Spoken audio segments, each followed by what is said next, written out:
Hello student, today we have discussed brainstorming of 1.2, the lesson on to the summit. We reach the top.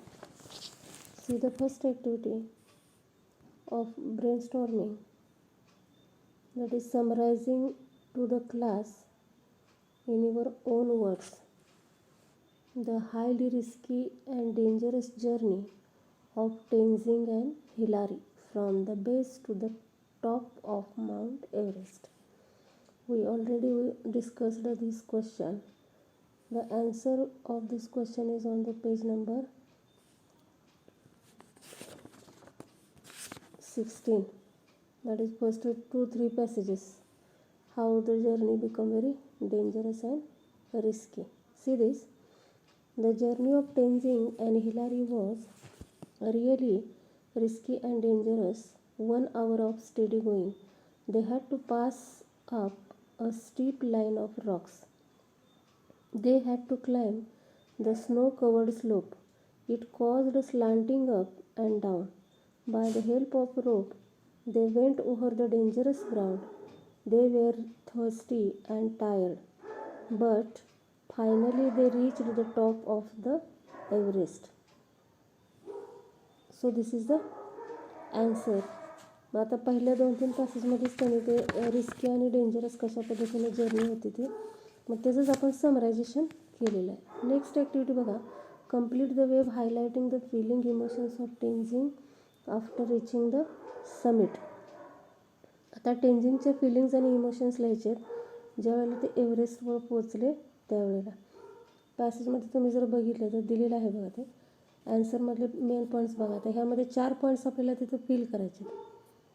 ह्या 6 मधले 4 घेतले तरी तुम्ही चालू शकतात. Gratitude to God, placed offering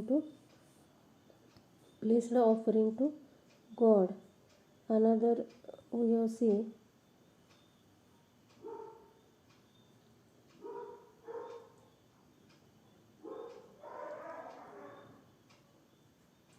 that is gratitude to God. See this, gratitude to God. Then placed offering to God on top. Next, adjusted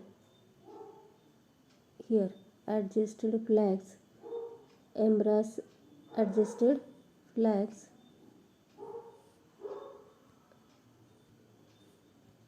embraced each other to express joy.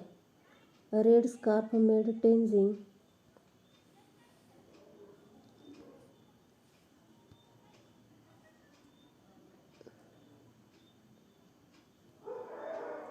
see this.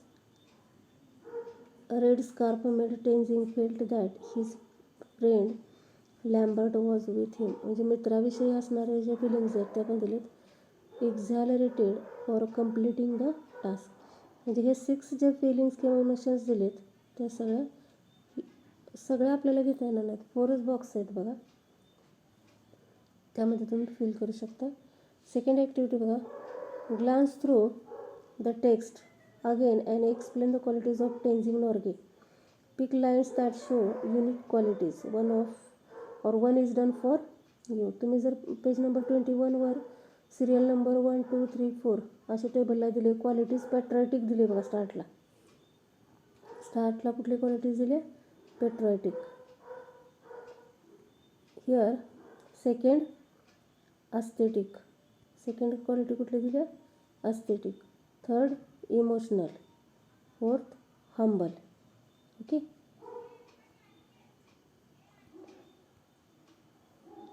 Then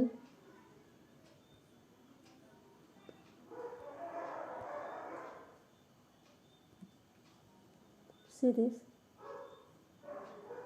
पॅट्रियोटिकमध्ये lines कुठल्या दिलेत बघा. I told colonial hunt that I was carrying the Indian flag with me and I would like it to on the top other flags. That is top with other flags म्हणजे patriotic ही quality म्हणजे देशभक्ती म्हणतो आपण. आता अस्थेटिकमध्ये काय दिले त्यांनी, gratitude to God दिले बघा. अस्थेटिकमध्ये काय दिले, ग्रॅटिट्यूड टू गॉड. देन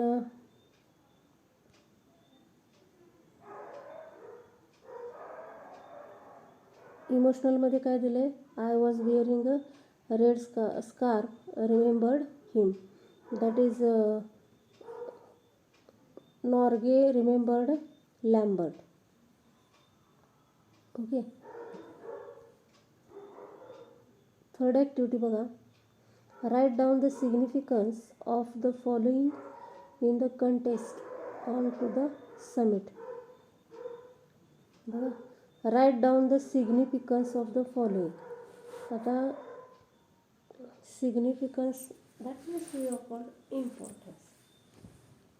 आता रेड स्कार्फ असेल, होशियर असेल, केरोसिन फ्लेवर्ड टी असेल, आयस एक्स असेल किंवा अँकर असेल, त्याविषयी तुम्ही सेंटेन्स किंवा इम्पॉर्टन्स त्याचा लिहायचा आहे. एक फक्त मी रीड करते, लक्षात घ्या. बाकीचे तुम्ही प्रॅक्टिस करा, कोर्स बुकमधून रीड करून लिहा.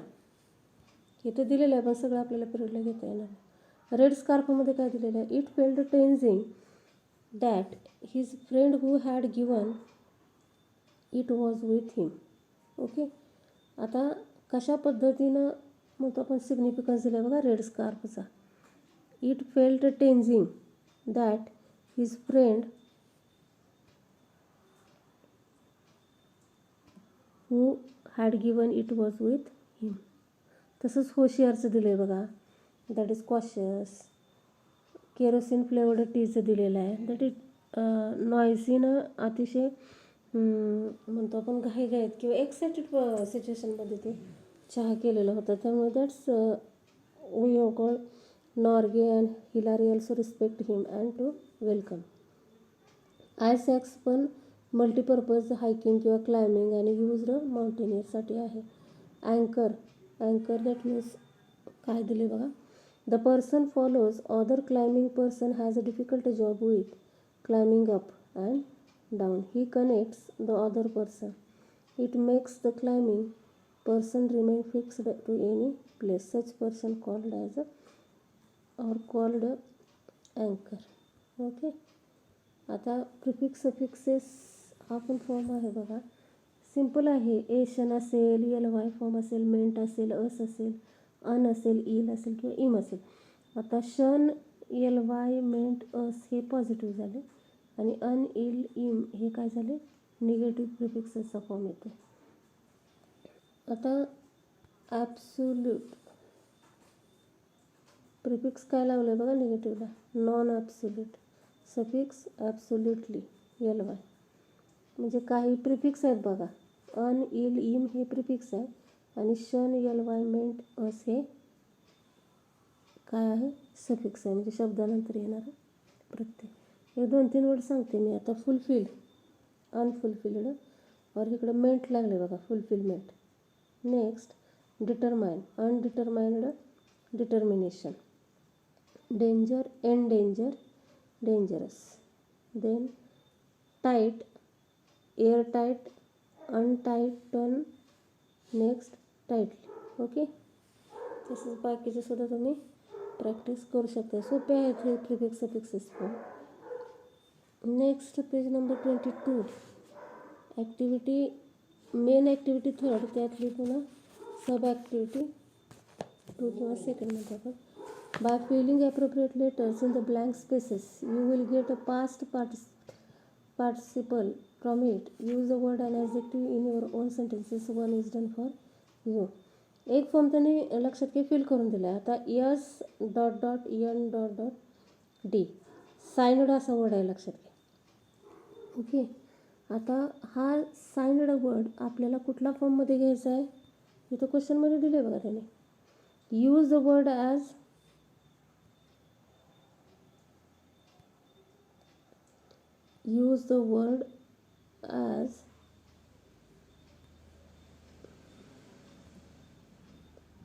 ॲडजेक्टिव्ह. कुठला फॉर्म दिला आहे, ॲडजेक्टिव्ह. ॲडजेक्टिव्हचा वापर करायचा आपल्याला ह्यात. ओके. आता साइनड ॲक्च्युली आपल्याला ऑब्झर्व केलं तर ते व्हर्बल फॉर्म दिसते, पण ॲडजेक्टिव्ह कसं केलं बघा. The advocate took all the signed documents. आता ह्यामध्ये ऑब्झर्व केलं तुम्ही तर काय येणार आहे signed डॉक्युमेंट्समध्ये.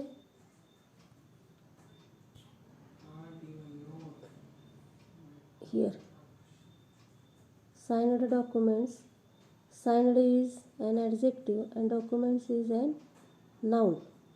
Okay, this is an adjective. So signed कशा पद्धतीने यूज केलं बघा. he must submit the signed photo. what's the adjective? signed. photo is a noun. okay. आता ते दुसरा वर्ड बघा P.Z.D. प्राइज्ड असा वर्ड आहे. ओके. वर्ड सेंटेन्स बघा. The pen lost I was prized one. किमती पेन अशा अर्थाने. MS Dhoni's prized collection includes and Audi car. Okay. Then next flattened. You can draw rangoli on flattened soil. The boxer was flattened in the 7th round. आता boiled असा word आहे बघा. त्यांनी मध्ये गाळलेले आहेत अल्फाबेट्स, ते आपण फिल करून पुन्हा त्याचा ॲडजेक्टिव्हल फॉर्म यूज करायचा. We used to drink boiled water. I like to eat boiled eggs. म्हणजे ईडी फॉर्म असला तरी तो कशाचा वर्क करतोय adjective. See this. Spot the error. One is done for you. Spot the error म्हणजे सेंटेन्समध्ये काही मिस्टेक्स आहेत त्या स्पॉट करायच्यात. I was not afraid for die that day. Correct sentence काय होते? I was not afraid to die that day. I was not afraid to die that day. म्हणजे इथं काय नको आहे लक्षात घ्या. फॉर नको आहे. काय नको आहे? फॉर नको आहे. फॉरच्या ऐवजी काय दिलं इथं? टू. ओके. इन्फिनिटिव्ह वापरलेलं म्हणजे असं स्पॉटिंग एरर करायचं आहे. एक्झाम्पल आपण दुसरं घेऊया त्यातलं. Tenzing and Hillary made and pact at the office of PM of Nepal. Okay. आता ह्यामध्ये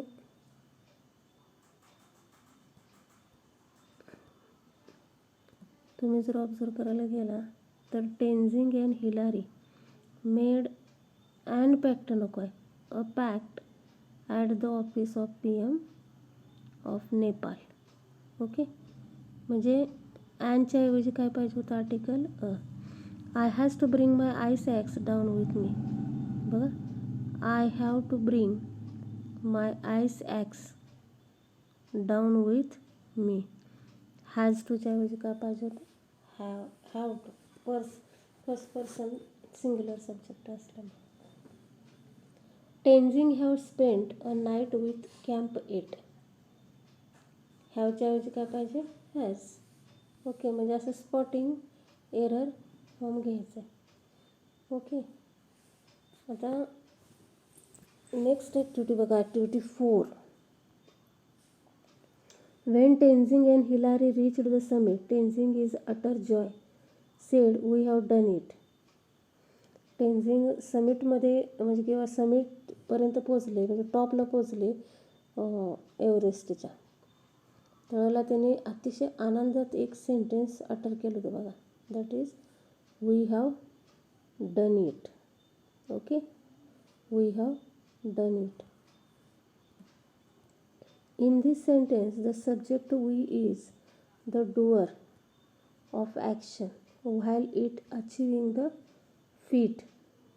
Okay, is the subject. The verb of passive voice is formed by using the correct form of the verb to be. Past participle of the main verb. Construct the sentence accordingly. आता actually sentence जे दिलेलं आहे we have done it. आता carefully changes त्यात आपल्याला करायचे आहेत कारण का ॲक्टिव्ह व्हॉइस आहे तो. त्याचं काय करायचं आहे? Passive form.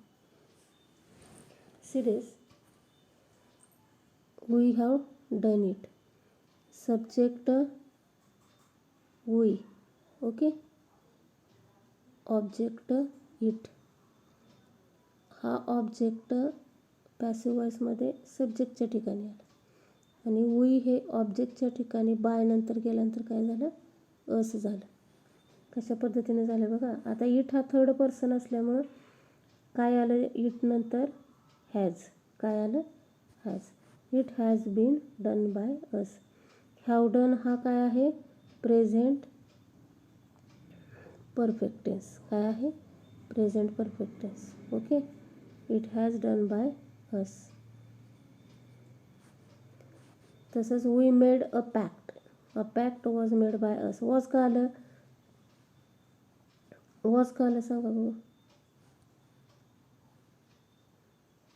तर मेड हा सिम्पल पास्ट टेन्स आहे म्हणून वॉज आलं. Okay. A pact was made by अस. असे सेंटेन्स पॅसिव्ह कन्स्ट्रक्शनचे तुम्ही काय करायचे, सोडवायचे. सगळे व्यवस्थित ते सॉल्व करा. आन्सर आहे सगळ्यांचे इथं, पण सगळं आपल्याला घेणं पॉसिबल नाही. तुम्हाला एक्झाम्पल थोडे घेते. ओके.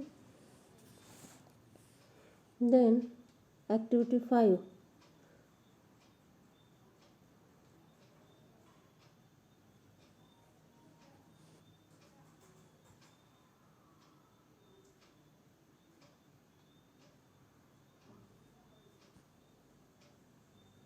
Here